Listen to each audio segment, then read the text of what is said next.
Hey, thanks for tuning in today. Today we're going to be talking about the rise of civilizations. In our last couple of videos, we talked about the earliest humans, those Paleolithic people who were nomadic hunter-gatherers roaming around in search of food. And then we hit the Ice Age and the climate has changed and people begin living different ways. And as the Ice Age ends, people discover agriculture, and all of a sudden we're in what's called the Neolithic Age, as they use agriculture to have this steady food supply. They're able to start settling down. And today, as I said, we're going to be getting into civilizations as these Neolithic settlements grow in size and number, and they begin to develop even further. And as we talk about civilizations, you've got those early river valley civilizations always tend to spring up where there's water. You need water to be able to live, to survive. So they spring up around these river valleys where they have the fresh water. You're not going to live at the ocean and try to drink salt water. That's just not really going to work out in the long term. So they are going to live in these river valleys, and we'll be talking about in the future people like the Mesopotamians or the Egyptians, the Chinese, or those that live there in the Indus River Valley. But all civilizations, these more developed groups, that grow in number, they have certain attributes that they have in common. The first attribute we're going to talk about is culture. Every civilization has culture. If you look at the Mesopotamians, they would have dressed certain ways. They would have lived certain lifestyles. They would have had certain things in common. The Egyptians as well. The Chinese, or those living in the Indus River Valley. When you think of like Egypt, you can think of their architecture. That can be part of their culture. Their different holidays. You think of the Mesopotamians, you might think of ziggurats, which you'll learn about in the future if you've not already done so. Chinese architecture, it's very distinct. If you see it, you can probably tell, hey, that's, at least an Asian type architecture. Culture is one of those things that kind of binds these people together. It's these common traits that they have. The second one is government. All of these early civilizations are going to develop their own government, their own way of ruling themselves. More often than not, they're going to have some type of a monarchy, or where you've got one ruling family that's kind of in charge. And as these civilizations move on, you're going to develop more freedom-based governments, or governments that deal with social structures in a different way. But you are going to have government.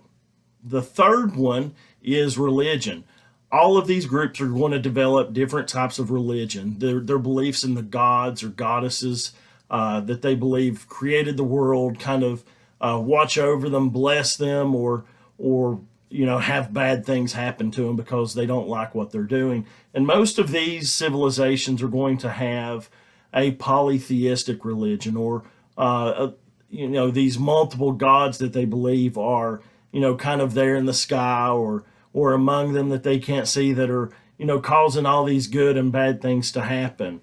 Very few are going to be monotheistic, but as religion kind of changes over time, you are going to see new monotheistic religions spring up in different places. The fourth one is social structure. Now, all social structure is how is your society kind of built? You have, an upper class, you've got these middle class, you've got lower class. If you look at some of the ancient civilizations, you're going to see usually they've got the ruler, whether it's the king and his family or whatever their government type is. They're going to be at the top. You're going to have your religious leaders there at the top, your warriors there at the top. They're going to be the ones that are considered, the upper class. And usually your more middle class, or your merchants, the ones who, might create things, making metal weapons, or making certain crafts. Those are going to be there in the middle class, and usually your lower class are like your farmers, your slaves. A lot of these societies are going to have slaves. But they do have a hierarchy of those at the top, and you kind of work your way down from there. They're each going to have the fifth part, which is a stable food supply. They're going to have a certain way that they're going to bring food in. You know, we're talking about after the Neolithic Revolution, the agricultural revolution. So a lot of these people, they're going to have their own foods that they grow, and a lot of times it's going to be based on the climate, the soil, just the location they're at.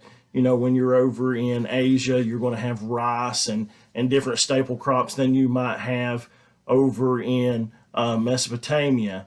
You know, but you're going to have different crops. You know, agriculture there is going to play a major part in determining that stable food supply. But they're also going to develop technologies that help them to maintain this food supply. You know, you're going to have the invention like irrigation, where they're going to bring water to their crops to make sure those crops, you know, don't die because of a drought or, you know, aren't washed away from a flood. So they're going to develop technologies like that to help those along. And they're also going to have trade. You know, the Mesopotamians and Egyptians may trade different types of food or different objects for food to help along with that food supply. The sixth is technology. You know, and this is just kind of where you have a certain problem in the area that you live in. So you have to develop a way to survive in that climate. If you're in a hot, dry area, you're going to develop ways to survive in a hot, dry climate. If you're in a cold climate, you're going to develop technologies to do that. If maybe you need to go somewhere to trade, but you know, really your only way of travel is going upriver, you're going to develop technologies that help you go upriver to trade.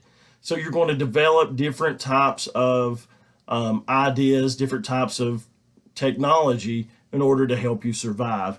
And then the last one, the seventh one that all these civilizations are going to have is a type of writing. You have to have a way of keeping records of who paid their taxes, or, you know, given like a bill of sale if there is trade that happens. So they have to develop a way of doing that. So they're going to develop writing as a new technology. Now, some of it may be drawing pictures, some of it may be just markings that look nonsensical to us. And then you're going to get into different types of alphabets as you go along, to where you get to, like in our day of time, where we have our 26-letter alphabet that, you know, is very common to us. But each civilization is going to have most of those at least. You'll see other lists that may have 8 or 9, but these 7 are pretty much common within all of those situations. So, hey, we've talked about the growth and the rise of civilizations today. We'll be coming back later talking about these specific civilizations. So just hit that subscribe button so that you can keep up with future lessons as they're posted. And thanks for tuning in.